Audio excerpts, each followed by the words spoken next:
सदाई भागवत भगवान की जय।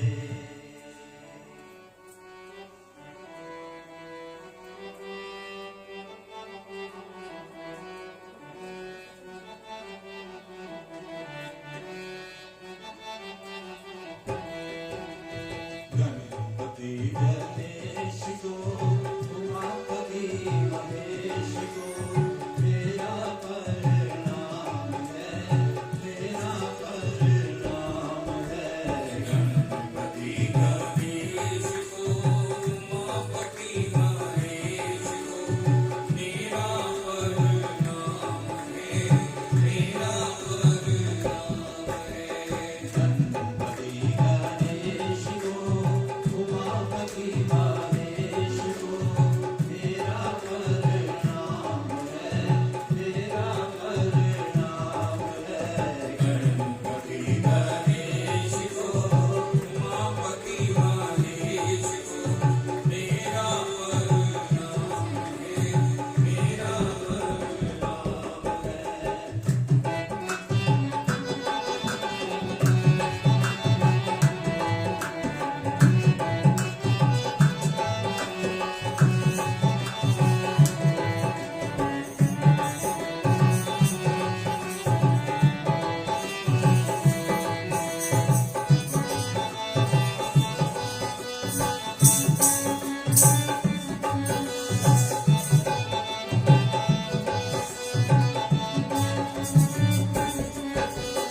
शंभू जी के बाल को गौरा माँ के लाल को, शंभू जी के बाल को गौरा माँ के लाल को, शंभू जी के बाल को गौरा माँ के लाल को, शंभू जी के बाल को गौरा शंभू जी के बाल को गौरा माँ के लाल को मेरा प्रणाम है, मेरा प्रणाम है।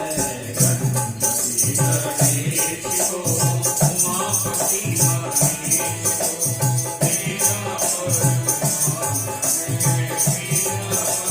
है,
सच्चिदानंद रूपाय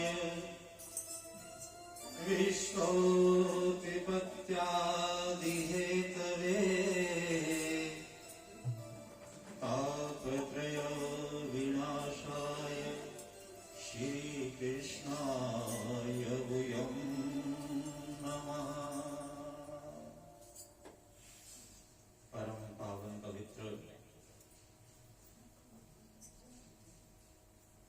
सायंकाल की वेला और भागवत पुराण की कथा एक प्राणी को सुनने वास्ते मौका कदों मिलता है? अति हरि कृपा जाहि पर होई और पाँव देह एह मार्ग सोई। भगवान की बहुत ज्यादा कृपा। कुछ साडे पिछले जन्म दे चंगे कर्म हुंदे है, उन्हां चंगे कर्मां दी वजह दे नाल सानू चंगे परिवार दे विच जन्म मिलदा है। होर ज्यादा चंगे कर्म हुंदे पिछले जन्म दे सानू माता पिता परिवार ये चीज़ां चंगियां मिलदियां। उस तो भी ज्यादा चंगे कर्म होण तां सानू विद्या, भाई बंधु, रिश्तेदार, एजुकेशन बहुत अच्छी मिलती है, जीवन साथी चंगा मिलता है। होर ज्यादा चंगे कर्म होण इस दे नाल सानू अपने जीवन दे सुख है जिहड़े वो बार बार मिलते रहते, रिश्तेदार चंगे मिले। और जिस वेले उस तो भी ज्यादा चंगे कर्म होण तो फिर वो परमात्मा का भजन करता है। प्राणी परमात्मा का भजन करना इन्ना आसान नहीं है। जदों असीं परमात्मा दे भजन दे विच बैठते हां, सिमरन दे विच बैठते हां, तां इह मन चारों पासे भटकदा है। जिस तरह दे नाल किसी जानवर नूं आपां बन्ह दईए, आवारा जानवर नूं, और आवारा जानवर उस बंधन दे विचों मुक्त होने वास्ते छटपटाउंदा कि जल्दी तो जल्दी मैं इस दे विचों किवें आजाद होवां। उस तरह दे नाल साडा मन है। जदों किते परमात्मा दे सिमरन दे विच, परमात्मा दी बंदगी दे विच, परमात्मा दे भजन दे विच बैठांगे तां इह मन देखेगा कि हुण घंटा मैं पाठ करना है, घंटा कदों पूरा होगा। जे मैं आधा घंटा परमात्मा का सिमरन करना है, आधा घंटा कदों पूरा होवे। पंज माला मृत्युंजय मंत्र दियां फेरनियां, हरे राम राम राम हरे हरे, इस महा मंत्र दी माला फेरनी है। मेरी माला कदों दो पूरियां होण, मैं जल्दी जल्दी लिख के होर किसी पास्यों तो साडा जिहड़ा मन है ना वो भटकदा नहीं है, किसी पास्यों भजदा नहीं है। निंदिया दे विच लग जाओ, चुगली दे विच लग जाओ, कारोबार दे विच लग जाओ, संसार दे जिन्ने काम है उन्हां दे विच लग जाओ। ये जिहड़ा मन है एकाग्रता दे नाल चारों पास्यों तो अपना सारा कुछ रोक के उस चीज दे विच ही अपना खुब जांदा है। पर भजन दे विच जिहड़ा मन है ये कदों लगदा है अति हरि कृपा जाहि पर होई। बहुत ज्यादा भगवान की जो कृपा होती है, पिछले जन्म के बहुत सारे सारे चंगे कर्म अगे आते हैं ना, उस वेले प्राणी को परमात्मा का भजन और सत्संग, ये दो चीजा मिलती है। गोस्वामी तुलसीदास जी रामायण के अंदर वर्णन करते हैं कि सुत, दारा और लक्ष्मी, तीन चीजा का जिक्र किया उन्होंने। तीनों ही चीजा के वास्ते असी अपना सारा जीवन कुर्बान कर देंगे। किस दे वास्ते? सब तो पहले लक्ष्मी। लक्ष्मी धन संपत्ति इकट्ठा करने वास्ते सानू माड़ा काम करना पवे, झूठ बोलना पवे, भाई दे नाल भाई नूं धोखा करना पवे, देश दे नाल, राष्ट्र दे नाल, मंत्रियों नूं, राजा नूं धोखा करना पवे, वो सारे करने वास्ते तैयार हो जाते कि सारे कोले ज्यादा तो ज्यादा लक्ष्मी आ जाए। तो गोस्वामी तुलसीदास जी की करें कि एक लक्ष्मी, सुत, दारा और दूसरा साडा जीवन साथी। ਅਸੀਂ ਇੱਕ ਤਾਂ ਚਾਹੁੰਦੇ ਹਾਂ ਕਿ ਦੁਨੀਆ ਭਰ ਦੀ ਲక్ష్ਮੀ ਸਾਡੇ ਕੋਲ ਹੋਵੇ, ਸਾਡੇ ਕੋਲੇ ਧਨ ਸੰਪत्ति ਹੋਵੇ, ਧਰਮ ਪਤਨੀ, ਜੀਵਨ ਸਾਥੀ ਆਗਿਆਕਾਰੀ ਹੋਵੇ, ਸੁੰਦਰ ਹੋਵੇ, ਗੁਣੀ ਹੋਵੇ। ਇਹ ਵੀ ਹੋ ਜਾਂਦਾ ਹੈ, ਲక్ష్ਮੀ ਵੀ ਮਿਲ ਜਾਂਦੀ ਹੈ, ਜੀਵਨ ਸਾਥੀ ਵੀ ਬੜਾ ਚੰਗਾ ਮਿਲ ਜਾਂਦਾ ਹੈ, ਅਨੁਕੂਲ ਮਿਲ ਜਾਂਦਾ ਹੈ। और फिर क्या गया? सुत, संतान, पुत्र बेटा, चंगे संस्कार वाला, चंगे गुण वाला सानू मिल सकता है। ये तीन चीजा तुलसीदास जी की कह रहे हैं कि सुत, दारा और लक्ष्मी किदे घर दे विच पापी के भी होए। ये माड़े तो माड़े आदमी के घर दे विच भी हो सकते हैं, जिसने किते मंदिर दे विच पैर ना रखा होवे, जिसने किते पूजा ना कीती होवे, जड़ा किते तीर्थ यात्रा ते ना गया होवे, जिसने किते मां बाप की सेवा ना कीती होवे, ये चीजां तां ओहदे घर दे विच भी सानू देखण नूं मिल जांदी है। उसके घर दे विच भी मिलना संभव है, पर की नहीं मिलेगा? संत समागम हरि कथा तुलसी दुर्लभ दोई। फिर मुश्किल की है? तीनों चीजों के वास्ते असीं जिउंदे हां कि चंगा पैसा होवे, चंगा जीवन साथी होवे, चंगी संतान होवे, और उसनूं कुछ चाहिए नहीं।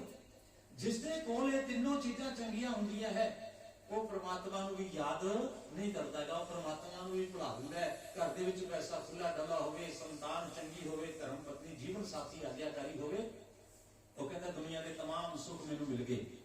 पर तुलसीदास जी कहते नहीं, ये सुख नहीं है। ये चीजें तो माड़े आदमी के घर दे विच हो सकती है, कसाई के घर दे विच भी हो सकती है, जीव हत्या करता है, ये चोर के घर दे विच भी हो सकती है, डाकू लुटेरे के घर दे विच भी हो सकती है। तो फिर कहते मुश्किल की है संसार के अंदर? तो उन्होंने मुश्किल दसिया कि संत समागम हरि कथा तुलसी दुर्लभ दोई। ये दो चीजा बड़िया दुर्लभ, बड़िया मुश्किल के नाल मिलती हैं। तो सूत सिंह महाराज को ऋषिया ने सवाल किया कि महाराज आगतम कलिनम दृष्टा, कलियुग आ रहा है, क्योंकि जब ऋषि लोग बैठ के अपना नैमिषारण्य तीर्थ, जिवें हरिद्वार, कुरुक्षेत्र, प्रयागराज वगैरह तीर्थ है, इस तरह के नाल ही नैमिषारण्य वन भी एक तीर्थ है। और उस तीर्थ के विच बहुत बड़े बड़े ऋषियों के समागम, ऋषियों के सम्मेलन, ऋषि लोग इकट्ठे होया करते सी, सत्संग हुंदे सी, उस जगह ते बैठ के परमात्मा का, ब्रह्म का चिंतन हुंदा सी। और उस जगह ते ऋषि लोग बैठ के समाज की समस्यावां नूं, साडी घरेलू समस्यावां नूं बैठ के सुलझाउंदे सी, डिस्कशन करते सी उस जगह पे कि समाज दे विच अज वातावरण इस तरह का चल रहा है, इहदे वास्ते सानू की जरूरत है। अज परिवारां दे विच इस तरह के हालत पैदा हो गए है, इहदा सुधार किवें कीता जावे। अज समाज दे विच आह बुराई आउण वाली है, दिखाई दे रही है, इस नूं असीं किवें रोक सकते हां? उस सच दे, सच्चाई दे रास्ते ते असीं किवें चल सकते हां? उस परमात्मा नूं प्राप्त किवें कर सकते हां? जिम्मेवारियां नूं किवें सही ढंग दे नाल निभा सकते हां? इन्हां चीजां दा उस जगह ते चिंतन मंथन, यानी कि विचार वटांदरा हुंदा सी। बड़ा ऋषियों का समागम होया, बड़ा सब ऋषि लोग उस जगह ते इकट्ठे हुए, और ऋषियों ने इकट्ठे होकर सूत जी महाराज नूं सवाल किया कि सूत जी, जिहड़ा आउण वाला कलयुग है, उस दे अंदर हर एक आदमी अपने धर्म तो भ्रष्ट हो जाएगा। धर्म तो मतलब कोई मंदिर जाना, कोई गुरुद्वारे जाना, या कोई हिंदू, मुसलमान, सिख, ये धर्म नहीं। धर्म सारे ही अपने धर्म तो भ्रष्ट हो चुके हैं, गिरते जा रहे हैं, कुछ असी गिर रहे हैं। समाज दे विच दुनिया दे विच दुख कदों होता है? जिस वेले धर्म घटता है। धर्म के घटन का मतलब एक मां का धर्म होता है, संतान के अंदर चंगे संस्कार पैदा है, संतान को चंगे गुण देने, एक किसका होता है फर्ज, किसका धर्म है? यह है मां का धर्म। मां इस चीज को भुल चुकी है कि मैं संतान दे विच संस्कार किस तरह के पैदा करने हैं। मैं बूटा का ला दिता, इस बूटे को हुण मैं पानी किस तरह का देना है, इस बूटे को हुण मैं खाद किस तरह की पानी है। वो मां अपना धर्म भुल जाती है। मां जो अपना धर्म भुल गई तो सारा कुछ ही गड़बड़ा हो जाएगा, सारा कुछ ही खत्म हो जाएगा। इस तो बाद पिता, पिता का की धर्म है? क्योंकि धर्म अपने बहुत सारे, पिता का धर्म है, मां का अपना धर्म है, और गुरु उसका अपना धर्म है, शिष्य उसका अपना धर्म है, राजा का अपना धर्म है, प्रजा का अपना धर्म है, गुरु का अपना धर्म है, शिष्य का अपना धर्म है। ये सारे धर्म है जिन्होंने आप फर्ज कह देते हैं। पर जब ऋषियों ने देखा कि महाराज चार चीजें हैं मेन संसार के अंदर, धर्म, अर्थ, काम और मोक्ष।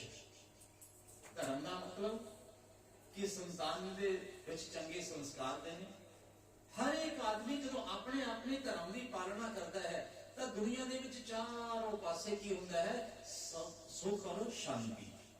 और जदों असीं अपने अपने धर्म की त्याग कर देने, धर्म का उसनूं छड्ड दिंदे हां, तो ये जिहड़ियां सारियां चीजां है ये अशांति दे विच बदल दिंदी है। जो मां धर्म छड्डदी है, बाप धर्म छड्डदा है, और वो संतान उस वेले अपने कुमार्ग दे उत्ते चलदी है। असी की है धर्म, अर्थ, काम और मोक्ष, चार पदार्थ है संसार के अंदर। सब तो पहले है मर्यादा, धर्म। इस तो बाद की आ गया? इस तो बाद आ गया अर्थ। असी में जो दो चीजां चुनदियां अज दे लोकां ने, असी सिर्फ चार दे विचों दो अपने कोल रख दित्तियां, और दो जड़ियां बहुत ज्यादा जरूरी सी उन्हां नूं असी अपने बाहर कर दिता, घर दे विचों भी बाहर कर दिता, समाज दे विचों भी बाहर कर दिता, और साडे मन चों तो पहला बाहर हो गई। सब तो पहले असी किस नूं छड्डिया? धर्म नूं।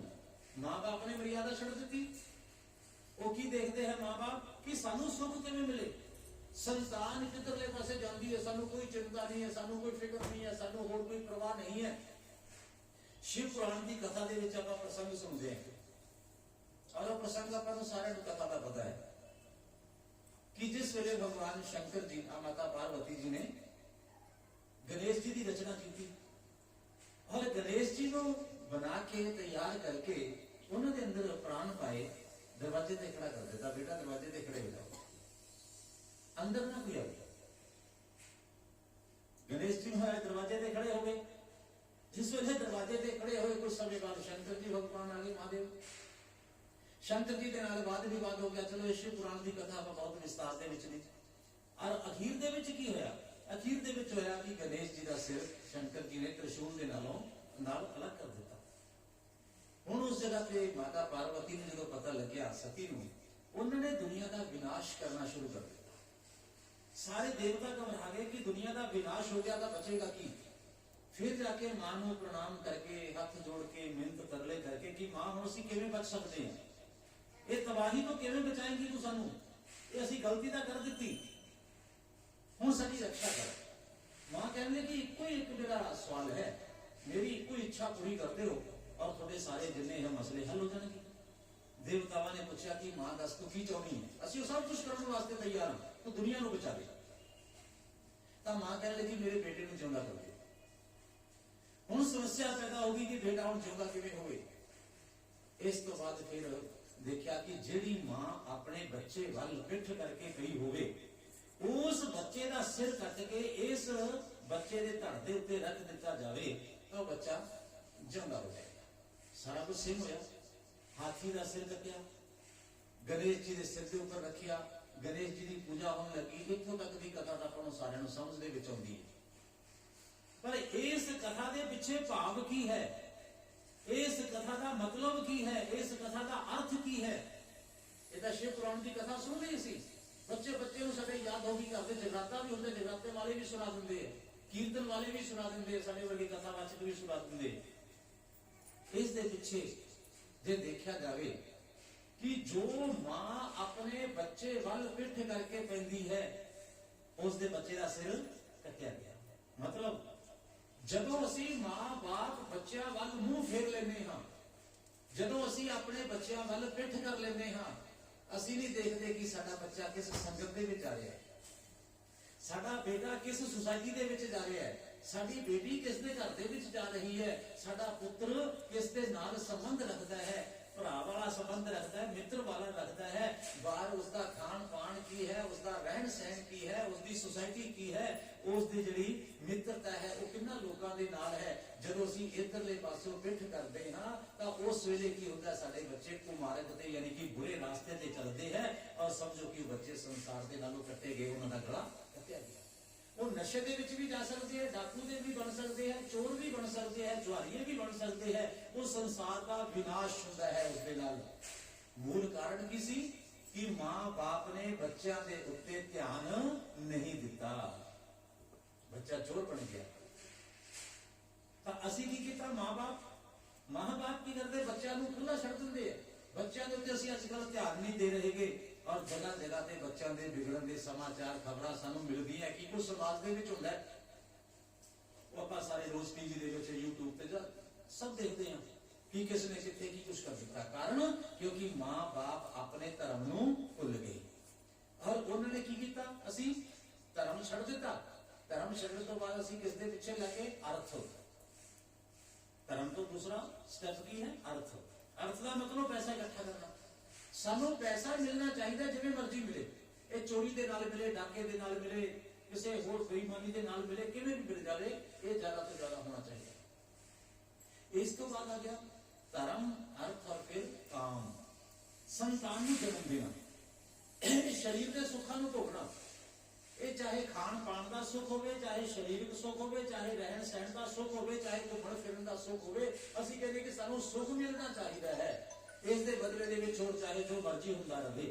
यानी एक तां असीं अर्थ नूं यानी पैसे नूं महत्ता दे दी और दूसरा असीं शारीरिक सुखां नूं महत्ता दे दी और फिर की होया, अखीर ते की सीगा मोक्ष, असीं उस नूं भी भुला दिता कि दुनिया दे विच सानू लोग चंगा कहणगे, माड़ा कहणगे, अगे गति होएगी, दुर्गति होएगी, सदगति होएगी, असीं इस चीज नूं छड़ दिता। चारां दे विचों असीं किस नूं रखिया, सिर्फ दो चीजां नूं रख लिया। एक तां असीं रख लिया अर्थ नूं यानी कि पैसा इकट्ठा करना और दूसरा असीं रख लिया काम नूं, शरीर दे सुखां नूं भोगना। सब तो पहला जिहड़ा स्टेप सी असीं उस नूं भी छड़ दिता। सब तो जिहड़ी पहले वाला अपने साडा चरण सी धर्म दा, असीं उस नूं छड़ दिता और अखीरला सी कि असीं समाज दे विच चंगा करते हुए जाइए, असीं अखीरले नूं भी त्याग दिता। तां ऋषि इस जगह ते बैठ के विचार कर रहे हैं, महाराज ये लोग दो ही तरह के हो गए दुनिया के विच, कलयुग दे विच हो जाएंगे। एक तां धर्म नूं छड़ देणगे, मोक्ष नूं छड़ देणगे, पैसा इकट्ठा किवें करिए ते किवें शरीर सुख भोगीए इन्हां दे पिछे ये दौड़नगे। इस तरह की हालत दे विच ये सारे संसार का, समाज का, दुनिया का कल्याण किवें होएगा, इन्हां नूं जीवन का रास्ता किवें मिलेगा, किस तरह दे नाल इसी तरीके दे नाल अपना जीवन यापन कर सकणगे। तां सूत जी महाराज ने दस्सिया कि ऋषियो ਇਹਦੇ ਵਾਸਤੇ है श्रीमद् भागवत महापुराण। भागवत महापुराण एक इस तरह का ग्रंथ है जिस दे अंदर हर तरह की चीज का सानू समाधान मिलता है। दुनिया की कोई समस्या होवे वो भागवत पुराण के अंदर और गीता के अंदर उसका समाधान मिलेगा। महाराज भागवत पुराण कहने लगे, हाँ भागवत पुराण सुनने नाल ही प्राणी के कलेश, दुख, दारिद्र ये सब दूर होंगे हैं और भागवत की इन्नी की ज्यादा महिमा है कि देवता लोग भी इसको पूरी तरह के नाल समझ नहीं सकते। महाराज कृपा करके सानू कोई कथा सुनाओ। कहने लगे भागवत की महिमा। जिस वेले राजा परीक्षित जी को श्राप मिल गया, कल की कथा दे विच आएगा प्रसंग कि राजा परीक्षित जी को श्राप मिलिया कि अज तो 7 दिनों बाद सप के दसन के नाल कभी मौत हो जाएगी। 7 दिनों बाद राजा परीक्षित की मौत हो गई और राजा परीक्षित ब्रह्मलोक को चले गए। जिस वेले ब्रह्मलोक के अंदर गए, स्वर्ग तो भी ऊपर, देवलोक तो भी ऊपर, तब ब्रह्मा जी ने पूछा कि भाई ये प्राणी किस जगह तो आया। और इसकी मौत किवें हुई? कहने लगे उतों के लोग, महाराज सप ते डसन दे नाल इसकी मौत हुई है। कहने लगे इसको तो नरकां दे विच जाना चाहिए सी। सप दे डसन दे नाल जिसकी मौत हो जाए उस प्राणी नूं तां स्वर्ग भी नहीं मिलता गा, सदगति भी नहीं मिलती। ये स्वर्ग तो भी सदगति तो भी उच्चे उठ के ये मेरे सीधे लोक दे विच ब्रह्म लोक दे विच आवे ऐनी इसके अंदर ताकत। कहने लगे हाँ। तो ब्रह्मा जी महाराज ने उस वेले मन दे विच संदेह पैदा हो गया, शंका पैदा हो गई कि इस तरह के नाल ये किन्नी को ताकतवर कथा है, किन्ना कि इसका प्रभाव है। तो ब्रह्मा जी ने अपना तराजू मंगाया, तकड़ी मंगाई ब्रह्मलोक के अंदर। एक पासे तो उन्होंने जप तप पूजा पाठ हवन यज्ञ ये जिन्ने साधन सी, यज्ञ करन तो की पुण्य मिलता है, तीर्थ यात्रा करन तो की फल मिलता है, लंगर लाउन तो की फल मिलता है, समाज की सेवा करन तो की पुण्य मिलता है, परमात्मा का सिमरन करन तो की फल मिलता है। ये सारे जिन्ने दुनिया भर के पुण्य सी वो रख ले एक पासे, और एक पासे की रखा श्रीमद भागवत महापुराण सुनने का फल। कि कथा सुनने का कितना पुण्य है, करण का नहीं, कराउन का नहीं, सिर्फ सुनने का। अनायास जे कोई आगे कथा नूं सुन भी लेंदा है तो उसनूं कितना का पुण्य मिलता है। तो सब साधन रह गए हल्के, जिन्ने साधन सी दुनिया कर दे, और पलड़ा झुका कथा अमृत का, दोनों पलड़े बराबर है। जिस दे विच पूजा पाठ हवन यज्ञ जप तप तीर्थ रखे हुए होता पलड़ा उच्चा हो गया, और जिसके अंदर भागवत सुनने का पुण्य है ना, वो ज्यों का त्यों जमीन के उत्ते रह गया और वो पलड़ा उच्चा नहीं उठा। यानी कि ऐना का वजन, ऐना का पुण्य, ऐना का प्रभाव, ऐना का प्रताप श्रीमद भागवत सुन लैण का है कलयुग के अंदर। और जो प्राणी भागवत कराउंदे है उन्होंने कितने पुण्य होंगे, ये सिर्फ वो परमात्मा जानते हैं कि वो किस पुण्य के अधिकारी है, कितना को उन्होंने फल मिलता है। और सब तो अगर कोई मुश्किल है ना तो श्रीमद भागवत महापुराण इसनु सुनना और इसनु कराना अति पवित्र अति पावन जगह होंगी। क्यों? तद गृहम तीर्थ रूपम, जिस जगह पे श्रीमद भागवत महापुराण का प्रकाश होता है, ग्रंथ आके विराजमान हो जाता है। ये भागवत साधारण ग्रंथ नहीं है, भगवान श्री कृष्ण जी का ये स्वरूप है। और वो कार्य की हो जाता है तद गृहम तीर्थ रूपम, गंगा के नालों भी पवित्र है, जमुना के नालों, मां नर्मदा के नालों पवित्र है, त्रिवेणी के नालों पवित्र है। किहड़ी जगह? जिस घर दे विच श्रीमद भागवत महापुराण की कथा प्रकाशित होती है, जिस घर दे विच श्रीमद भागवत महापुराण की कथा की जाती है, तद गृहम तीर्थ रूपम, वो तीर्था तो भी बढ़ के हो जाता है। बड़े बड़े तीर्थ, बड़े बड़े देवता भी उस घर दे विच आके उन्ना चिर वास करते हैं। जदों राजा परीक्षित जी ने कथा सुनानी शुरू की थी ना सुखदेव स्वामी ने, उन्होंने कोल स्वर्ग के विचों देवता आ गए, क्योंकि श्रीमद भागवत कथा सुनने वास्ते ऋषि मुनि महात्मा सारे इकट्ठे हो रहे सी। और एक खबर चलते चलते पहुंचते पहुंचते स्वर्ग के विच देवतावां दे कोल खबर पहुंच गई कि राजा परीक्षित नूं सुखदेव मुनि श्रीमद भागवत महापुराण की कथा सुना रहे। भागवत की कथा का जो देवतावां ने नाम सुने ना तो बड़े प्रसन्न हुए, बड़े खुश हुए। पर देवता चतुर भी है, चलाक भी है। और देवतावां ने एक कलश लिया, पता लग गया कि कथा क्यों हो रही है। जो पता किया तो देवतावां नूं दस्सिया किसी ने कि राजा परीक्षित जी ना जो 7वें दिन बाद मौत हो जानी है। और मौत किस दे नाल होनी है? सप दे दसन दे नाल। देवता कहने लगे तो अपना बहुत ही वधिया अपने को एक आ गया साधन, और अपने को बहुत चंगी चीज अपने हाथ लग गई। देवतावां ने कलश के अंदर अमृत भर लिया स्वर्ग के विचों। अमृत भर के लिया के सुखदेव जी जिस जगह ते बैठे हुए सी ना उन्होंने व्यास गद्दी के सामने कलश रख दिता। देवता हाथ जोड़ के खड़े हो गए और सुखदेव जी पूछने लगे भी किम कारण किवें आए हो, तुहाडे आउण दा कारण की है? तो देवतावां ने की किया, महाराज तुसी श्रीमद भागवत पुराण की कथा राजा परीक्षित नूं क्यों सुनाउण लगे हो, क्यों कथा कर रहे हो? तो कहने लगे आज तो 17 दिन बाद श्रीमद अपने राजा परीक्षित का देहांत हो जाएगा, 17 दिन बाद राजा परीक्षित की मौत हो जाएगी और ये श्रीमद भागवत महापुराण मौत को सुधार दे। देवता कहने लगे महाराज जी ऐसी मौत होनी ना दईएगा, जे असी मौत होण ही ना दईए। कहने लगे इस तरह का थोड़े बड़े की साधन है, जात से ध्रुव मृत्यु, जेड़ा पैदा होया उसने जाना ही जाना है। तो देवता कहने लगे महाराज असी जरा देव लोक दा अमृत है ना, इस अमृत नु लेके आए ना, एक अपने अमृत राजा परीक्षित नु पिया दियो, राजा परीक्षित इस अकाल मौत को बच जाएंगे और राजा नु मौत का डर है, मौत का डर खत्म हो जाएगा, अमृत पी के राजा अमर हो जाएगा और सानू ਇਹਦੇ बदले ਦੇ ਵਿੱਚ श्रीमद भागवत महापुराण की कथा सुना दी। सुखदेव जी कहने लगे भी देवताओ तुसी होशियारता बहुत हो, क्या इस तो बाद राजा परीक्षित की मौत नहीं होगी? कहने लगे नहीं महाराज मौत तो होगी। तो फिर कहने लगे इस अमृत का इसमें की लाभ है। भक्तांश विज्ञाय न ददोष कथामृताम, देखा कि एक कथा का मोल तोल करना चाहते, कथा नु मुल लेना चाहते हैं और भागवत जी कथा है ना ये मुल नहीं बिकती। सुखदेव जी कहने लगे देवताओ तुसी जिस तरह दे नाल आए हो ना इसी तरह दे नाल इस पंडाल दे विचों मंडप दे विचों बाहर चले जाओ, क्योंकि तुसी कथा नु खरीदना चाहते हो। ये भगवान की कथा खरीदी नहीं जा सकती, ये जिहड़ी दा परमात्मा की कृपा हुंदी है उस वेले ही सुनने वास्ते मिलती है।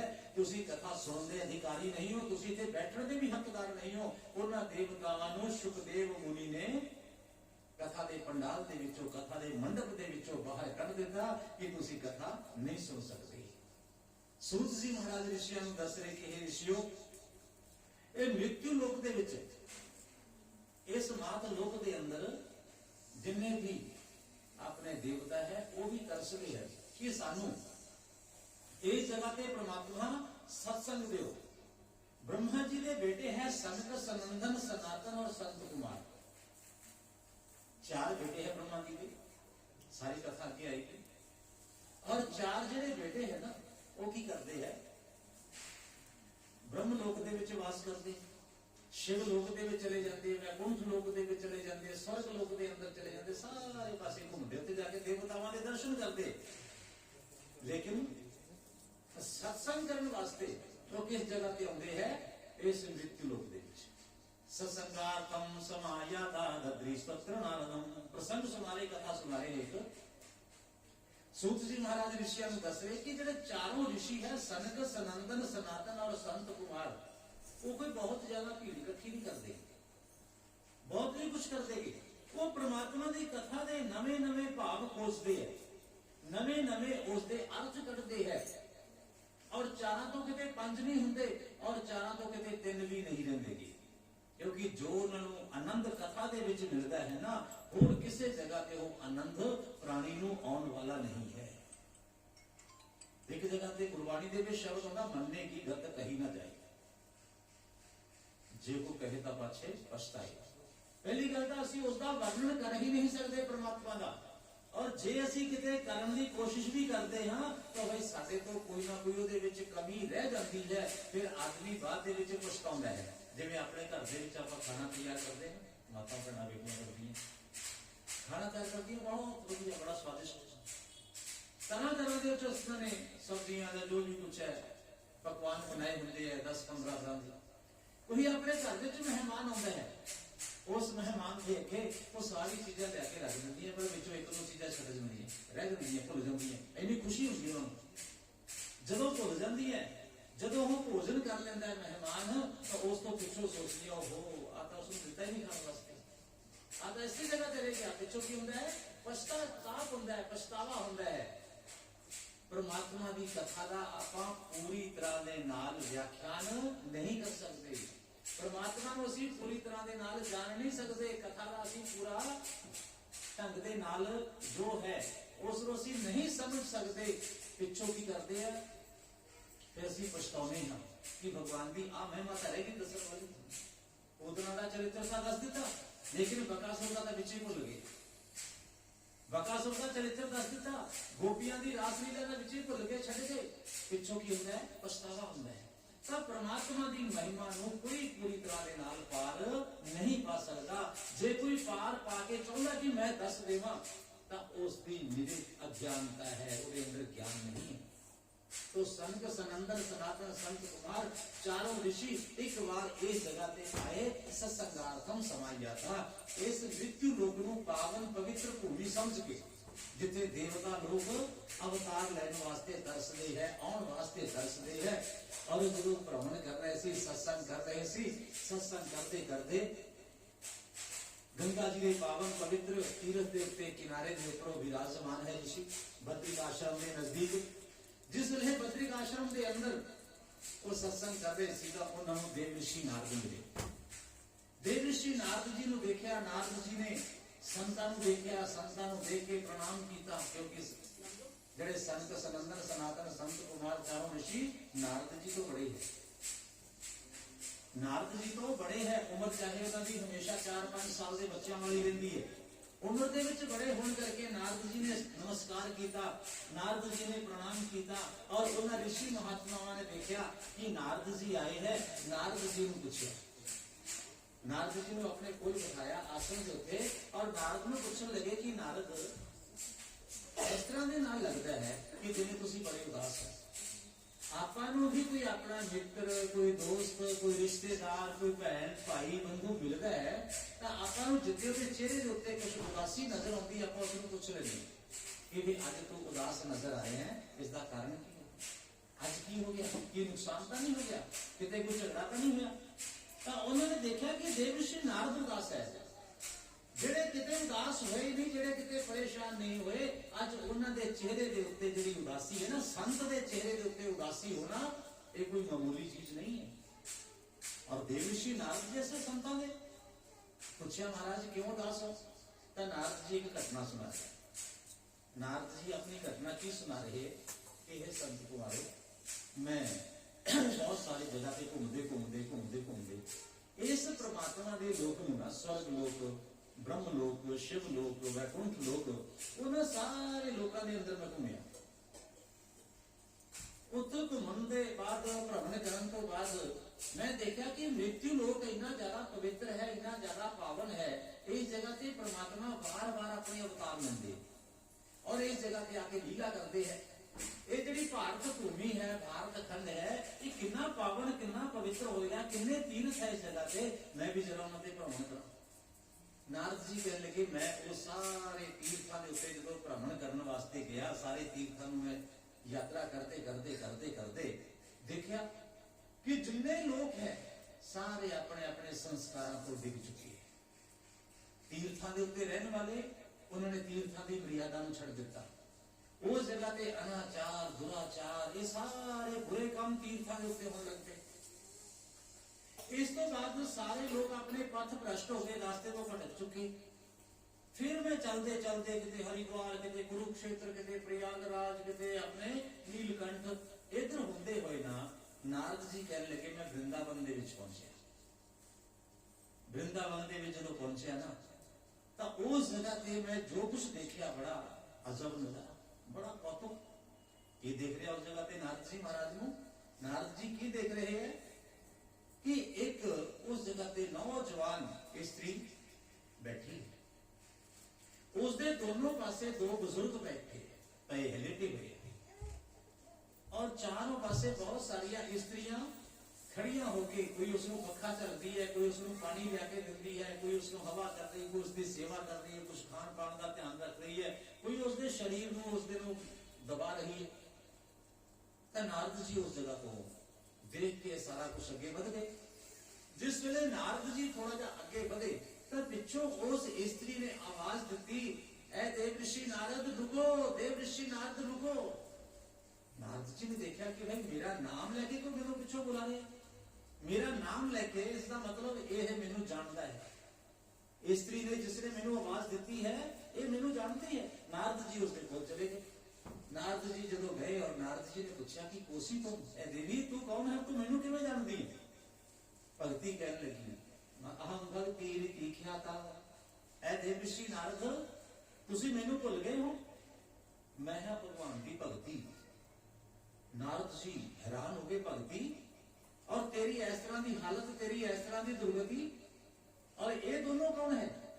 भक्ति कहने लगी एवं मत तनयो मतो, ये मेरे दोनों बेटे हैं। कौन कौन? ज्ञान ते वैराग्य। नारद जी बड़े उदास हो गए, बड़े परेशान हो गए कि भगवान की भगती दी बुरी हालत है। और भगवान की भगती इस तरह की बुरी हालत दे विच नारद जी कह लगे भगती ये दस कि तेरी हालत इस तरह की किवें बनी? तू तो माड़े तो माड़े घर दे विच भी हिरदे दे विच प्रवेश कर जावे, भगवान तेरे पिछे पिछे जाते। भगवान नहीं देखते कि ये सगने कसाई का घर है, भगवान नहीं देखते कि धन्ने जट का घर है, भगवान नहीं देखते कि ये रविदास का घर है, भगवान नहीं देखते कि ब्राह्मण का घर है, ब्राह्मण का घर है, खत्री का घर है, अग्रवाल का घर है, ये किसका बाल्मीकि का घर है, कुछ नहीं देखते भी। जिस घर दे विच भगती चली जावे, भगवान उहदे पिछे पिछे पिछे पिछे उस घर दे विच प्रवेश करती है। क्योंकि परमात्मा कह रहे हैं कि भक्ति का मोहे एक है नाता, और जात पात मोहे कछु नहीं भाता। मेरा दूसरा कोई संबंध ही नहीं है, मेरा दूसरा किसी के नाल कोई रिलेशन नहीं है, कोई लिंक नहीं है, सिर्फ एक कोई है, और वो की है भगती। जिस दे हृदय के अंदर भगती है, मैं उस दे घर के अंदर वास करदा। और नारद जी कह रहे कि देवी भगवान तेरे पिछे पिछे उस घर दे विच माड़े तो माड़े चंडाल के घर दे विच भी चले जाते हैं, तेरी इस तरह की दुर्गति क्यों हुई?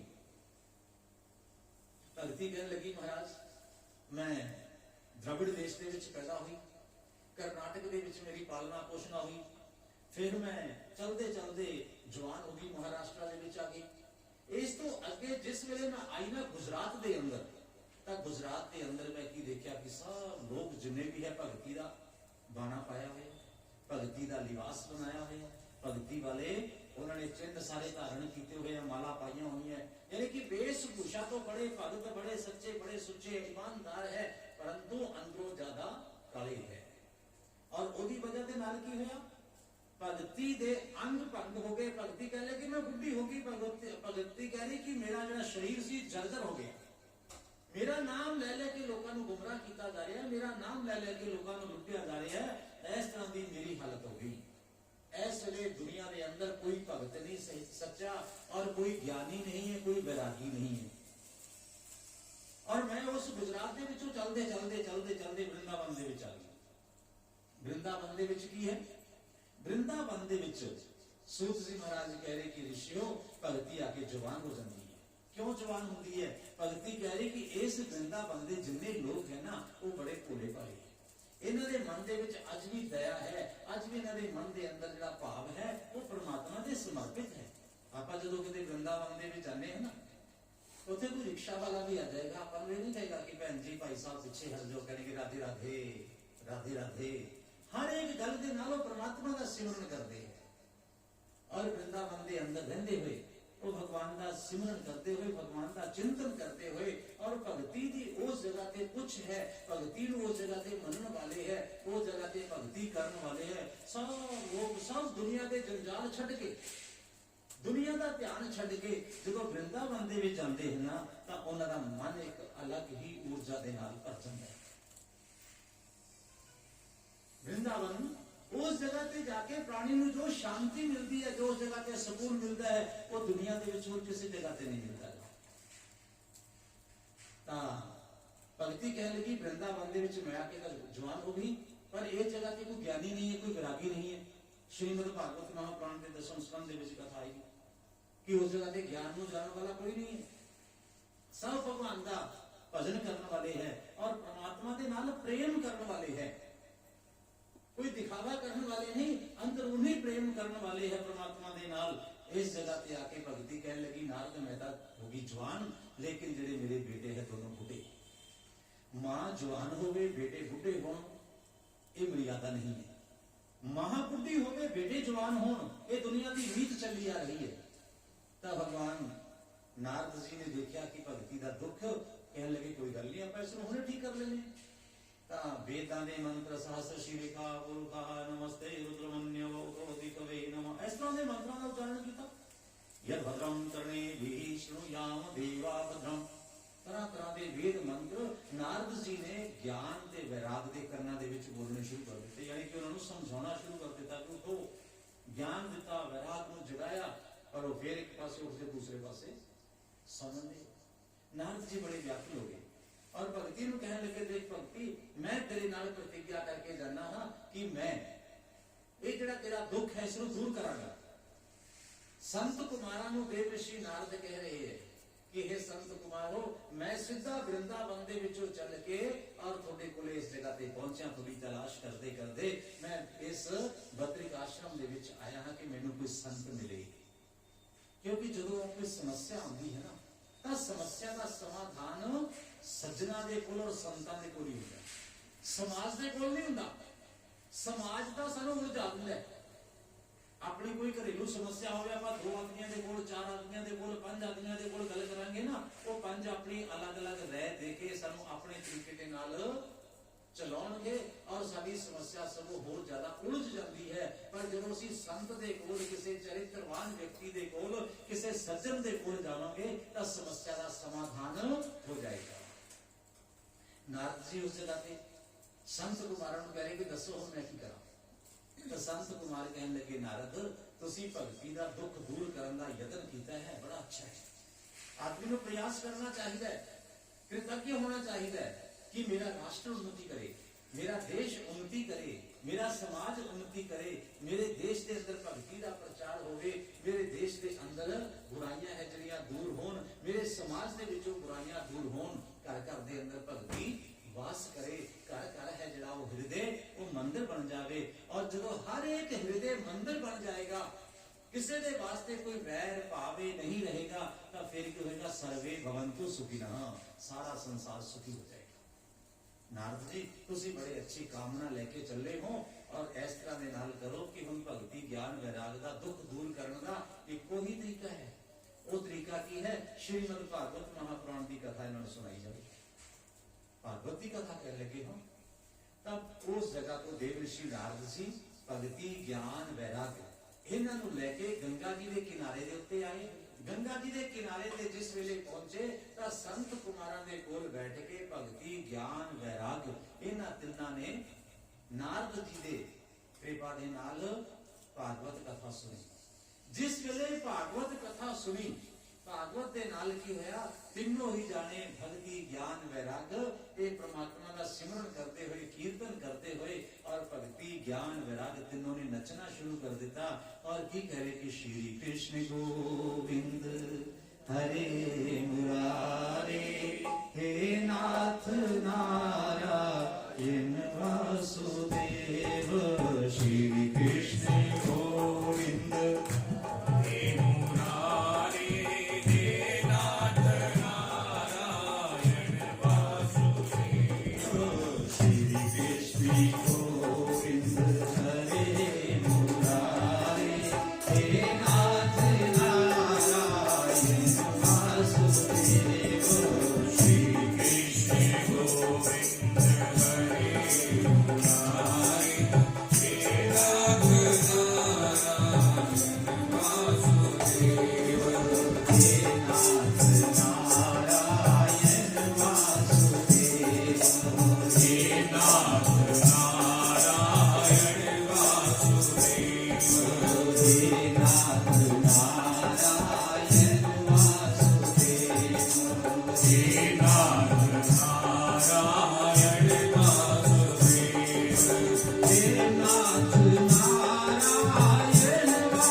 भागवत सुनने दे नाल सब तो पहले की हुंदा है, भागवत सुनन दे नाल साडा चिंतन सोच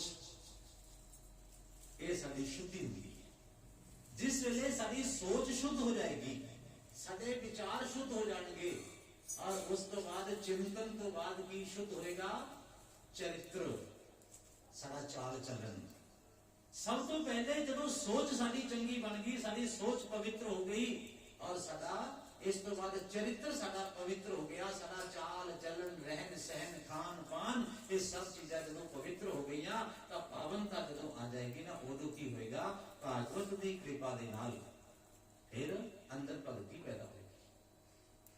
सब तो पहले किस चीज की जरूरत है? भागवत सुनने की। भागवत सुनने दे नाल चिंतन शुद्ध होता है, चिंतन तो चरित्र शुद्ध होता है, और चरित्र तो साडा जीवन ये निर्मल बनता है, ये स्वच्छ बनता है।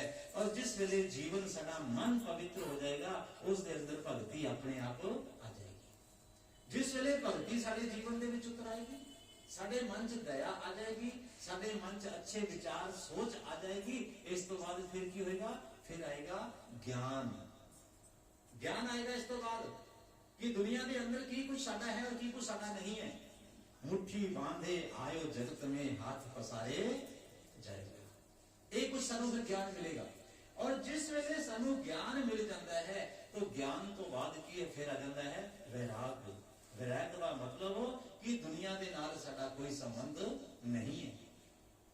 उस अवस्था के अंदर आदमी पहुंच जाता है जिस अवस्था के अंदर पहुंचना बड़ा सरल नहीं है। यानी कि उस परमात्मा के दर तक, उस परमात्मा तक उसका संबंध बन जाता है। दुनिया के नाल उसका संबंध कटिया जाता है और परमात्मा के नाल बन जाता है। किस तरह का संबंध बन जाता है उसका परमात्मा के नाल, और किस जगह पे वो जीव पहुंचता है?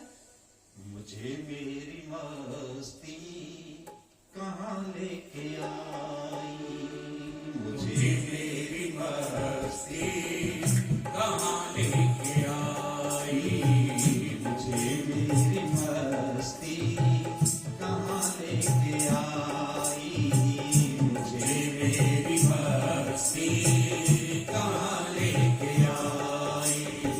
जहाँ मेरे अपने सिवा कछु नाही, जहाँ मेरे अपने सिवा कछु नाही, जहाँ मेरे अपने सिवा कछु नाही, जहाँ मेरे अपने सिवा कछु नाही, मुझे मेरी मस्ती कहाँ लेके आई, मुझे मेरी मस्ती कहाँ लेके आई।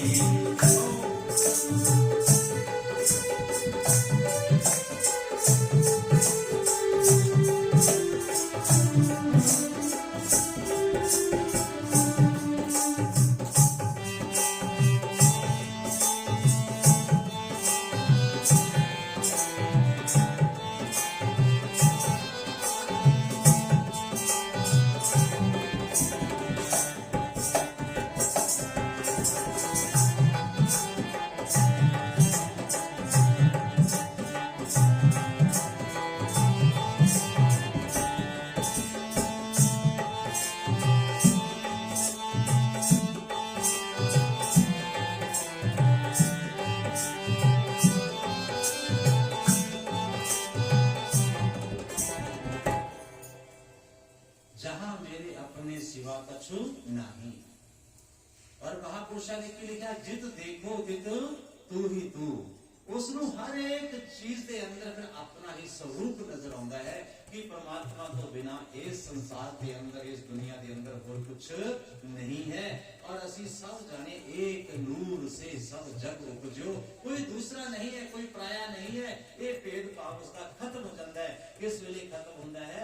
जदों वैराग आ जाता है, फिर वो परमात्मा की याद दे विच ही अपना जीवन समर्पित कर दिंदा है। इस वक्त भागवत सुनन दे नाल चिंतन, चिंतन दे नाल चरित्र, चरित्र दे नाल जीवन, और जीवन तो बाद फिर आउंदी है भगती, ज्ञान, वैराग, और उस तो बाद मोक्ष। यानी कि जिस जगह पे भगती है उस जगह पे ज्ञान वैराग आप खुद उठ के नचना शुरू कर देंगे। सूत सिंह महाराज ऋषियों में दस रहे कि ऋषियों, ये श्रीमद् भागवत महापुराण पावन पवित्र कथा अति हरी कृपा बहुत भागशाली जीवां नूं मिलदी है। सूत जी ने पूछा कि महाराज दे नाल होर किस दा कल्याण हुंदा है। सूत जी महाराज ने उसका जिक्र किया कि ऋषियों इस दे बारे मैं तुहानूं दस रहा, तुसीं सावधान होकर सुनो। पहले समय का जिक्र है कि एक आत्मदेव नाम के ब्राह्मण वो वास करते सी एक नगरी के अंदर। आत्मदेव के घर के अंदर कोई संतान नहीं सी। संतान ना होने की वजह के नाल आत्मदेव के मन के विच बड़ी आत्मग्लानि आई। किस तरह की कि मेरे घर के अंदर संतान नहीं है, मेरा कोई पिंडदान करने वाला नहीं, मेरा कोई क्रियाक्रम कराने वाला नहीं है। इतों तक मेरी माड़ी किस्मत है कि जेड़ा कोई मैं तुलसी का पौधा ला देना वो भी हरा नहीं होता। जे मैं घर के विच कोई गऊ लैके आना वो भी दुध देना बंद कर देती, उससे भी कोई बच्चा पैदा नहीं होगा। जे कोई मैं फल वाला अपने हाथ के नाल पौधा ला देना तो उसमें फल नहीं लगते। उदास हो गए, बड़े परेशान हो गए। परेशान होके एक दिन मन के विच इस तरह का विचार आया कि ऐसे जीवन के नालों चंगा है कि जीवन लीला समाप्त कर ली जाए। क्यों? मैंने कोई देखना पसंद नहीं करता, तो कहते इसका वंश अगे नहीं चलिया, इसके मत्थे नहीं लगना। धर्म पत्नी को कोई बुलाना पसंद नहीं करता गा, इसके घर के विच बेटा नहीं है, इसमें किसी शगन के काम से नहीं बुलाना गा। इसके घर के विच कोई बच्चा नहीं होया, इसमें किसी पवित्र काम के विच शामिल नहीं करना। इस तरह की भावना है लोगों की मेरे वास्ते, तो मैं क्यों ना अपने जीवन लीला समाप्त कर लवा। तो आत्मदेव अपने घर के विचों निकले, आत्म हत्या करने वास्ते जंगल के अंदर चले गए। जिस वेले जंगल के अंदर गए, देखा कि तालाब का किनारा है, बहुत बड़ा दरख्त है। उस दरख्त के हेठां उन्होंने फांसी लेने वास्ते एक फंदा लटका लिया। जिस वेले फंदा लटकाया सज्जे अंग फड़कने लगे। विचार आया कि सज्जे अंग फड़कने का मतलब कि कोई चंगा शगन होने वाला है, कोई चंगा शुभ समाचार मिलने वाला है, मेरा कोई बहुत देर तो रुकिया हुआ काम बनने वाला है, पर मैं तो मरन जा रहा। ये मेरे वास्ते चंगा शगन की हो सकता है। जब विचार कर रहे सी, प्यास लगी, मन के विच विचार आया कि चलो सामने तालाब तो पानी पीता जाए। पानी पीने वास्ते जो गए और वापस उसी जगह पे पहुंचे जिस जगह पे फांसी का फंदा लटका के गए सी अपने वास्ते, कि देखा उस जगह पे एक संत खड़े। संत नूं देखा, संत नूं नमस्कार किया। संत ने भी देखा ब्राह्मण नूं और पूछा कि ब्राह्मण देव ये मैं की देख रहा चारों पासे फांसी का फंदा, इधरों तुसी चले आ रहे हो, ये सारी घटना। तो आत्मदेव ने कहा महाराज मेरे घर के अंदर संतान नहीं है, मैं संतान ना होने की वजह के नाल दुखी होके आज आत्म हत्या करने वास्ते इस फंदे से झुलण लगा। महात्मा कहने लगे जीवन जो मिलया है ना, ये परमात्मा की बंदगी वास्ते, परमात्मा के भजन वास्ते मिलया है। बार बार ये मानव शरीर नहीं मिलता। बड़े भाग मनुष्य तन पावा, सुर दुर्लभ सद ग्रंथन गा। बड़े किस्मत के नाल, बड़े भाग्य के नाल देवतावां नूं भी मानव शरीर नहीं मिलता, और तू इस मानव शरीर के नाल परमात्मा का सिमरन कर। तेरा जो मानव शरीर है ये परमात्मा तक तेनों ले जाने का साधन बन जाए। आत्मदेव कहने लगे महाराज ज्ञान तो मैनू भी बहुत है, बड़े ग्रंथ पढ़े है, पर मैं की करा, मेरी बुद्धि के उत्ते इस वेले पर्दा पै गया माया, और वो जी मेरी बुद्धि है ना वो पुत्र मोह के नाल ढकी गई। क्योंकि जो मोह है, शास्त्र लिखते कि मोह सकल व्याधि निकर मूला। सारे दुखों की जड़, सब मुसीबतों की जी है ना जड़, वो की है, जननी की है मोह। मोह किसी तरह का भी हो जाए, भागवत के चंगी कथा भी होगी। राजा भरत नूं हिरण के बच्चे के नाल मोह हो गया, धृतराष्ट्र नूं अपने बेटे के नाल मोह हो गया, सारे कुरु वंश के विनाश का कारण बन गया। पर जिहड़ा मोह है ये महाराज मेरे सिर के उत्ते सवाल हो गया, पुत्र मोह दसो मैं की करा। जेदा तुसीं मेरा उपचार कर सकते हो तो ठीक है, नहीं तो मैं थोड़े सामने आत्महत्या करांगा। महात्मा जी ने देखा कि ये भाई बहुत मैं मुसीबत के फस गया, बड़ा धर्म संकट आ गया मेरे उत्ते। क्योंकि जे असी पाप नूं रोक सकते हाँ तो उसको रोकना चाहिए, समर्थ है। जे साडे अंदर समर्था है तो उस माड़े काम नूं, पाप नूं रोकना चाहिए। जैसे नहीं रोक सकते तो उस जगह तो चले जाना चाहिए। सबको अपने अखां दे नाल पाप देखना नहीं चाहिए। और महात्मा जी कह रहे कि मैं तो समर्थ हूं, मैं इस पाप नूं रोक सकता, आत्महत्या नूं रोक सकता। तो महात्मा जी ने कुछ जगह तो फल लिया, फल के उत्ते परमात्मा का चिंतन किया और कहने लगे आत्मदेव ब्राह्मण ये जाके अपनी धर्म पत्नी नूं फल दे देना, इस फल के नाल की होएगा तेरे घर च बेटा पैदा हो जाएगा। घर दे विच आ गया आत्मदेव, आके अपनी धर्म पत्नी धुंधली उसने उन्होंने फल दे दिता। धुंधली ने देखा कि फल तो दे देता महात्मा जी ने, और पति देव ने मैनू भी लिया के दे देता।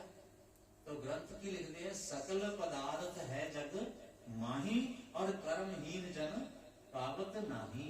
सब चीजा दुनिया के अंदर है, लेकिन बिना किस्मत तो कोई चीज मिलती नहीं।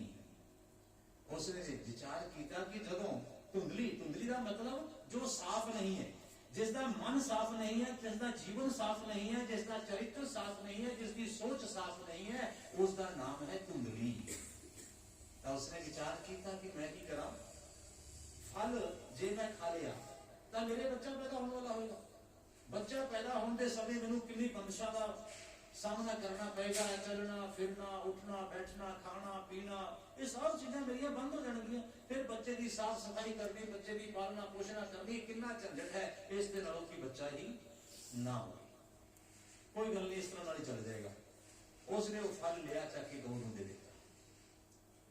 परमात्मा की बड़ी कृपा हो गई, गौ के घर दे संतान का जन्म होना है, इस तरह के लक्षण प्रगट हो गए। जदों ऐसा के लक्षण पैदा होए तो धुंधली ने देखा कि पति के नाल मैं झूठ बोलिया, हुण इस झूठ नूं किवें छुपावां। एक झूठ नूं छिपाउण वास्ते आदमी किन्ने झूठ उस दे नाल होर जोड़ दिंदा है। धुंधली ने अपने भैन दे नाल गल कीती कि भैन दे, मेरा पति इस तरह के नाल फल लेके आया सी, पर मैं फल गौ नूं खवा दिता। पति ने पूछा तो मैं उसनूं कह दिता, महाराज मैं फल खा लिया सी, हुण दसो मैनूं की करना चाहिए। दोनों भैनों ने सलाह की कि भैन तेरे घर च धन बहुत ज्यादा है, पर तेरे घर च संतान है नहीं, और जिहदे कोले संतान है उहदे घर दे विच धन है नहीं। आपां दोनों अदला बदली कर लईए। तेरे घर दे विच हुण जो बच्चा पैदा होएगा ना, थोड़े समय बाद वो मैनूं दे देगी, और उहदे बदले तू मेरे तो धन संपत्ति रुपया पैसा सोना चांदी जो चाहे ले ले। दोनों भैनों ने आपस में बैठ के जो यह सलाह मशवरा किया, और कुछ समा बीतिया, अपने पति आत्मदेव ने उस धुंधली ने कहा कि महाराज पति देव देखो, मेरे हुण बच्चा पैदा होने वाला है, घर दे विच मेरी कोई देख रेख करने वाला है नहीं, घर दे विच मैनूं कोई संभालने वास्ते स्त्री चाहिए है, कोई होर चाहिए कोई नहीं है। जे तुसीं इजाजत दिओ तो मैं अपनी भैन कोले चली जाऊं। आत्मदेव ने बड़ी खुशी के नाल विदा किया कि ठीक उस जगह ते तेनूं साफ सफाई वाले सब मिल जाएंगे। उस जगह ते पहुंच गई। कुछ समय बाद बच्चे का जन्म हो गया उसकी भैन के घर दे विच, और उसने बच्चा गोद ले लिया। जो बच्चा गोद ले लिया, कुछ दिन बीते, इधरों गऊ के घर दे विच भी एक बच्चे का जन्म हो गया। और वो किस तरह का बच्चा है कि उसके जो दोनों कन है गऊ जैसे है, बाकी का सारा शरीर सारी बॉडी उसकी इंसान वर्गी आदमी वर्गी। इधरों पंडित जी को संदेशा आ गया आत्मदेव ब्राह्मण कि महाराज थोड़े घर में बेटा पैदा हो गया, और इधरों घर दे विच गऊ ने भी बच्चा दे दिता, वो भी आदमी का बच्चा। बड़े सारे प्रसन्न होए, नगर दे विच बड़ी चर्चा होने लग पई। जदों साडे नाल कोई चंगी माड़ी घटना घटती है ना, तो नगर दे विच चर्चा होनी आम जी गल है, शुरू तो होंदी आ रही, कोई अज तो नहीं है। और लोग कह रहे कि देखो आत्मदेव की किस्मत कितने का घर दे विच आपदे बच्चा नहीं सी पैदा होंदा, और अज गऊ दे घर दे विच एक मुंडे का जन्म होया, बेटे का जन्म होया, और वो भी किस तरह का है, सिर्फ उसके कन गऊ की तरह है, बड़े बड़े है, बाकी सारा शरीर आदमी वाला है। वो कौन है? वो संत का आशीर्वाद है जिहड़ा अज गऊ के घर दे विच प्रगट होया है। और दूसरा कौन है? वो धुंधली का अपना पाप है जिहड़ा उसने मुल लिया है, जिहड़ा उसने अपने पति तो धोखा करके बेईमानी करके और उसने अपना पुत्र स्वीकार किया। दोनों का जात कर्म संस्कार हो गया, दोनों का नाम रखा गया। बड़े का नाम रख देता कुंदूकारी, छोटे का नाम रख देता गोकर्ण। दोनों हौली हौली बड़े होने लग पे। दोनों को पिता ने पढ़ाना शुरू किया। जिहड़ा तां है गोकर्ण ऋषि की कृपा दे नाल पैदा होया सी, ओदा बड़ा वेद शास्त्रां दा प्रकांड विद्वान बन गया। और वे जिहड़ा सी कुंदूकारी, जिहड़ा धुंधली तो पैदा होया, जिहड़ा मुल लिता गया सी, वो दुराचार ते चला गया। मदिरापान करने, दुराचार, व्यभिचार इधरले पासे तो गया। जिस वेले आत्मदेव ने देखा कि महात्मा जी ने मैनू कहा सी कि तेरी किस्मत के अंदर पुत्र का सुख नहीं है, ऐस तो बेटा सी कि ना होगा। देखो जिहड़ा मेरा पुत्र है वो मैनू सुख नहीं दे रहा, लेकिन जिहड़ा गऊ तो पैदा होया है उस तो मैनू सुख मिल रहा, वो मेरे मन नू शांति दे रहा है।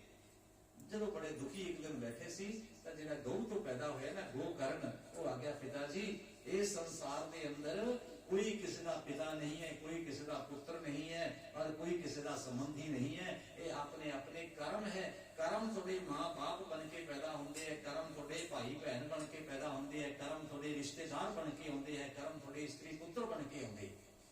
जे सारिया चीजा चंगिया, माँ बाप चंगे, समझो पिछले जन्म के कर्म साडे तो पहला साडी पालना करने वास्ते माँ बाप बन के आ गए। भैन भाई चंगे है तो साडे पिछले जन्म के कर्म साडा हर काम च सहयोग देने वास्ते साडे चंगे भाई भैन बन के आ गए। जे जीवन साथी चंगा मिल गया, समझो ये भी साडा चंगा कर्म है। संतान चंगी होगी, ये भी चंगा साडा कर्म पिछले जन्म का साडी संतान बन के आ गया।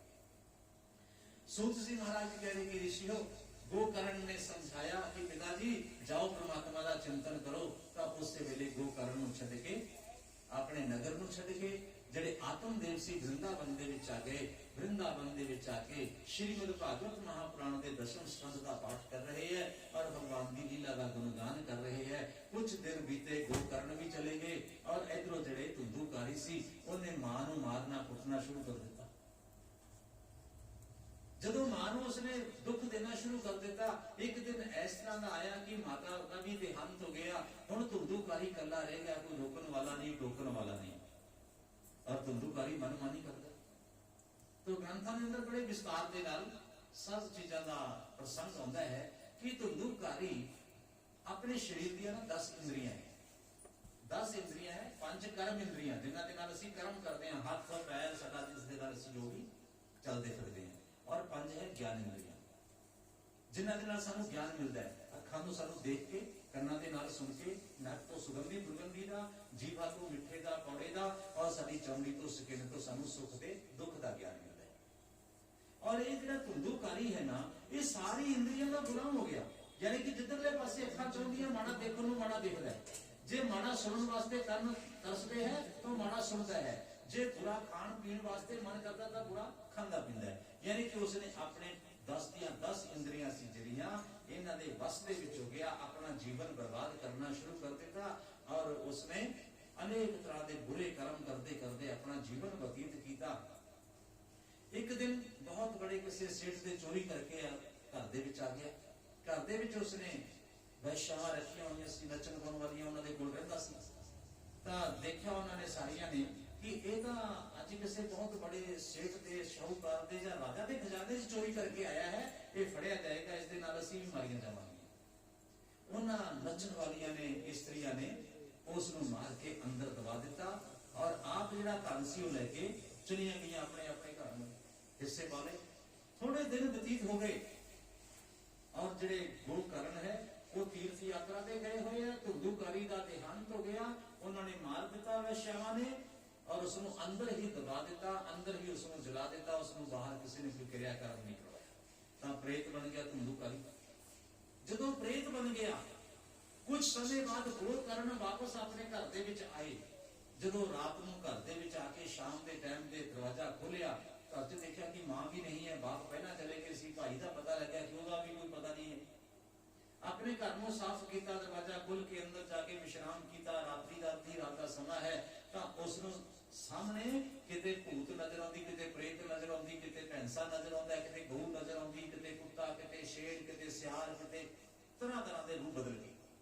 सामने उसके कोई एक आकृति, एक चरित्र वो प्रगट होता है, पर वो बोल नहीं सकता। जिहड़ी आकृति, जो तस्वीर सामने आती है ना, वो बोल नहीं सकती, अपना हाव भाव जरूर करती है।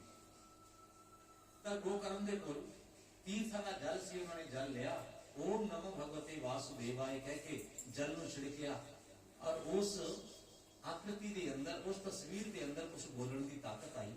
और उसने गोकर्ण जी ने पूछा कि तू कौन है? तो दस्या उसने कि मैं तेरा भाई धुंदूकारी है। गोकर्ण, मैं तेरा भाई धुंदूकारी हाँ। कहने लगे तेरी इस तरह की गति, तू प्रेत बन गया? कहने लगे हाँ, मैनू इस तरह के नाल मारिया गया, मैं इस तरह के बुरे काम करता सी और मेरी किसी ने सदगति नहीं कराई, मैं प्रेत योनि दे विच चलिया गया। मेरा हुण तू कल्याण कर। तो गोकर्ण कहने लगे भी हुण तां अद्धी रात दा समय है, तू अपने स्थान नूं चलिया गया, मैं सवेरे उठ के बैठ के विद्वानां दे नाल सलाह मशवरा करांगा कि तेरा कल्याण किवें हो सकदा है। अगले दिन धुंदूकारी गोकर्ण उठे, लोकां नूं पता लग्या, लोकी मिलण वास्ते जिवें जिवें आ रहे हैं और धुंदूकारी दे विषय दे विच गल कर रहे हैं। गोकर्ण पूछ रहे कि मेरे भाई दी गति किवें होई। ਤਾਂ ਕੋਈ ਕੁਛ ਕਹਿ ਰਿਹਾ, ਕੋਈ ਕੁਛ ਕਹਿ ਰਿਹਾ, ਕੋਈ ਪਿੰਡ ਦਾਨ ਕਰੋ, ਗਇਆ ਜੀ ਜਾਓ, ਭੇਵੇ ਜਾਓ, ਫਲਕੂ ਜਾਓ, ਸਾਰੀ ਜਗ੍ਹਾ ਜਗ੍ਹਾ ਦਾ ਦੱਸ ਰਹੇ ਹੈ। ਤਾਂ ਗੋਕਰਨ ਕਹਿਣ ਲੱਗੇ ਭਈਆ ਇਹ ਮੈਂ ਸਾਰਾ ਕੁਝ ਕਰ ਚੁੱਕਿਆ, ਇਹਦੇ ਨਾਲ ਉਹਦਾ ਮੇਰਾ ਭਾਈ ਦਾ ਕਲਿਆਣ ਨਹੀਂ ਹੋਇਆ। ਤਾਂ ਕਹਿਣ ਲੱਗੇ ਫਿਰ ਤੁਸੀਂ ਭਗਵਾਨ ਸੂਰਜ ਨੂੰ ਪੁੱਛੋ, ਕਿਉਂਕਿ ਸੂਰਜ ਭਗਵਾਨ ਤੁਹਾਡੇ ਇਸ਼ਟ ਦੇਵ ਹੈ। ਭਗਵਾਨ ਸੂਰਜ ਦੀ ਉਹਨਾਂ ਨੇ ਆਰਾਧਨਾ ਕੀਤੀ। ਆਕਾਸ਼ਵਾਣੀ ਹੋਈ ਕਿ ਗੋਕਰਨ बोल की चाहिए। गोकर्ण कहने लगे महाराज मेरे भाई की मौत इस तरीके दे नाल हुई है, उन्होंने प्रेत योनि दे विच है, दसो दा कल्याण किवें होएगा। तब भगवान सूरज नारायण कहने लगे गोकर्ण तुसी अपने भाई वास्ते श्रीमद भागवत महापुराण सप्ताह यज्ञ इसका पाठ करो। श्रीमद भागवत महापुराण का पाठ करने दे नाल थोड़े भाई का कल्याण हो जाएगा। अच्छा दिन मुहूर्त समा देखिया, सब लोगों को बुलाया। श्रीमद भागवत महापुराण की मेरी कथा सी वो शुरू हुई। जिस वेले पाठ शुरू होया जिवें अज भी दिनेश जी ने बैठ के परिवार में बैठ के सब तो पहले देवताओं का पूजन किया, देवताओं आवाहन किया देवताओं का। उस तरह के नाल जदों सारा देवताओं का आवाहन किया गया और उस धुंधुकारी का भी आवाहन किया गया कि धुंधुकारी आओ आके कथा को सुनो। तो धुंधुकारी चारों पासे उस जगह पे देख रहे हैं मैं किस जगह पे रुका, किस जगह पे मैं बैठा, केड़ी कोई जगह इस तरह की होवे कि जिथे मैं बैठ के कथा सुन सका। कोई उसको जगह नहीं मिली। घर के एक नुक्कर के अंदर एक बांस रखा हुआ सी, 7 गठा वाला बांस और उसके ऊपर सुराख सी। 7 गठा वाला जरा बांस है ना, गोकर्ण का भाई धुंधुकारी उस बांस के सुराख के अंदर चलिया। पहले दिन की कथा संपन्न हुई, एक गठ दूसरे दूसरी तीसरी चौथी पंजवीं छवीं सतवीं, जो 7 दिन की कथा पूरी हो गई तो 7 गठा फट गई, यानी कि बांस फट गया। बांस के फटद्या सार ही उसके अंदरों बड़ा एक सुंदर जीव निकलिया, सुंदर विमान आए। विमान के विच बैठ के जो जान लग्या ना तो गोकर्ण ने रोक लिया कि भी रुको। देवता कहने लगे महाराज दसो, कहने लगे कथा का सब नाम ने सुनी पर विमान कले इस धुंधुकारी नूं ही रहने वास्ते क्यों आए, बाकियां नूं क्यों नहीं। तो देवदूत कहने लगे कि इसने सारे नियमां की पालना करते हुए और एक आसन के उत्ते बैठ के यम नियम सब खान पान बड़ी पवित्रता के नाल इसने ये दिन व्यतीत कीते हैं। और इसकी कोई अभिलाषा सी कि मैनूं मोक्ष मिले। यादृशी भावना जो भावना जो कामना जो सी संकल्प लेके बैठते हैं ना परमात्मा की पूजा दे विच, उस तरह की साडी कामना पूरी हुई। और इसकी कामना की सी, इसकी कामना सी कि मैनूं मुक्ति मिले। और अज इसकी श्रीमद भागवत महापुराण का संपन्न होया है सप्ताह, जिस कारण इसनूं सदगति की प्राप्ति हुई है। तो श्री सूत जी महाराज कह रहे कि उस भागवत सुनने के नाल धुंधुकारी अपने गोलोक धाम में चले गए। तो जो प्राणी जिस कामना जिस भावना के नाल श्रीमद भागवत महापुराण की इस पावन पवित्र कथा को प्रसंग में सुनते हैं, अपने पापा तो मुक्त होके और मन चाहे फल को प्राप्त करते। जिस कामना के नाल असीं परमात्मा दे कथा दे विच परमात्मा दे संग दे सत्संग दे विच आके बैठते हैं तो परमात्मा उसी तरह के नाल साडे कामना को पूर्ण करते हैं। इस दिन नियम की है कि बड़ी पवित्रता के नाल रहना, प्रातः काल सवेरे पूजन करके फिर पाठ होना, पाठ तो बाद विश्राम करना, सायकाल भगवान की कथा करनी, भगवान का कीर्तन करना, हो सके तो जमीन के उत्ते सोना, हो सके तो फलाहार के नाल ही 7 दिन तक व्यतीत करने, जिवें नवरात्रियां दे व्रत रखे जाते।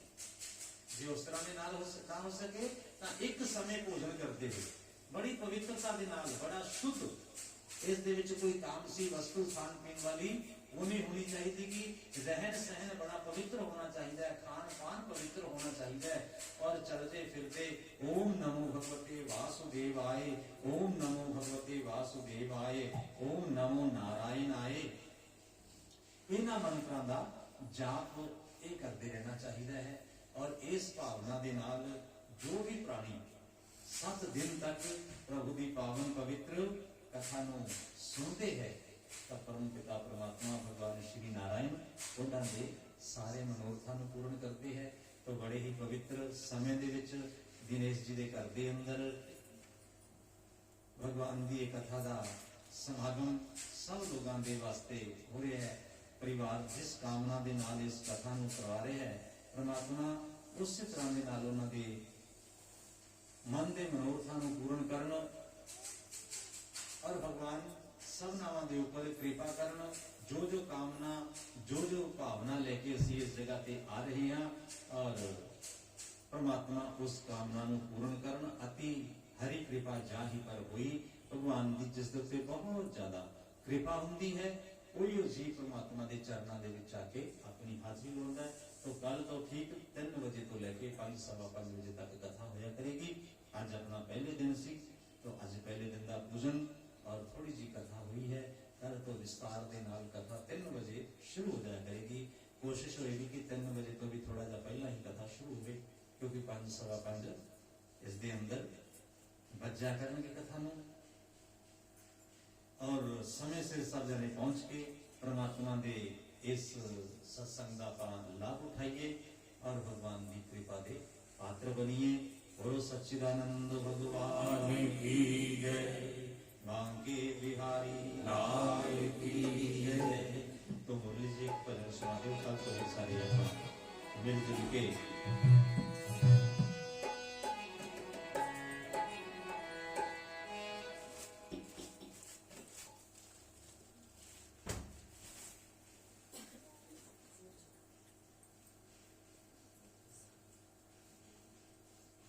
जिस तो बाद आरती होगी, मुरली जी भजन सुनाएंगे और कल तो कथा के नाल नाल ही भजन होया करनगे और आरती की पंडित जी तैयारी करनगे। मुरली जी भजन भगवान जी का सुनाएंगे।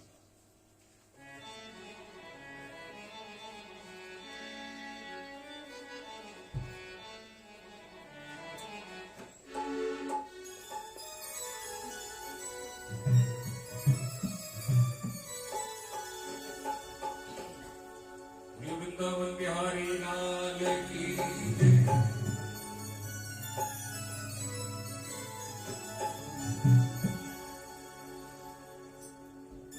सांवरे तेरा सहर चलाइए, मेरी कश्ती को किनारा चाहिए। सांवरे तेरा सहारा चाहिए, सांवरे तेरा सहारा चाहिए, मेरी कश्ती को किनारा चाहिए। सांवरे तेरा सहारा चाहिए, सांवरे तेरा सहारा चाहिए।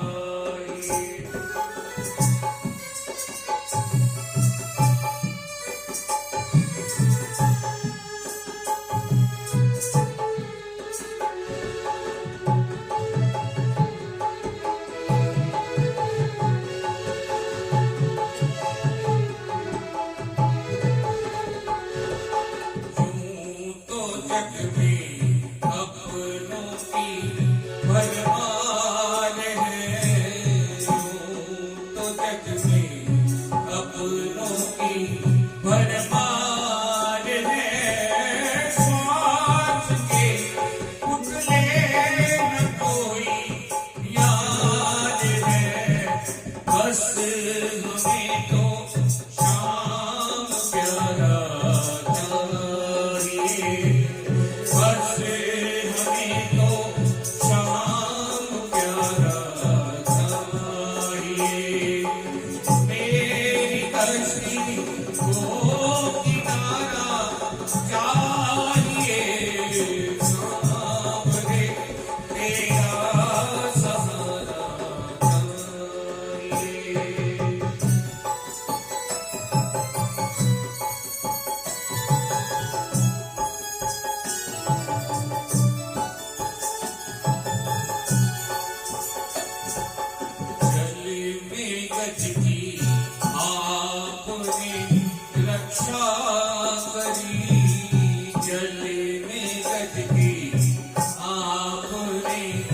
रक्षा करी वैसे ही अब मेरी भी सुन लो हरी। फिर से वो किस्सा दोबारा चाहिए, फिर से वो किस्सा दोबारा चाहिए। मेरी कश्ती को किनारा चाहिए, सांवरे तेरा सहारा चाहिए।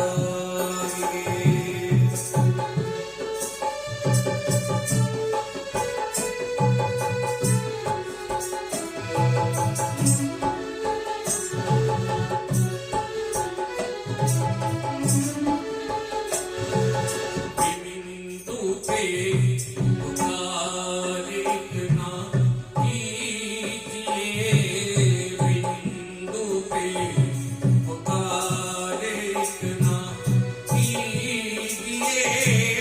दिल है व्याकुल अब शरण में लीजिए, शाम चरणों में गुजारा समाइए, शाम चरणों में गुजारा समाइए। मेरी कश्ती को किनारा चाहिए, सांवरे तेरा सहारा चाहिए, सांवरे तेरा सहारा चाहिए, सांवरे तेरा सहारा चाहिए। बोलिए वृंदावन बिहारी लाल की। दिनेश जी हेलो, आपकी वास्ते सब खड़े होके भगवान जी की आरती।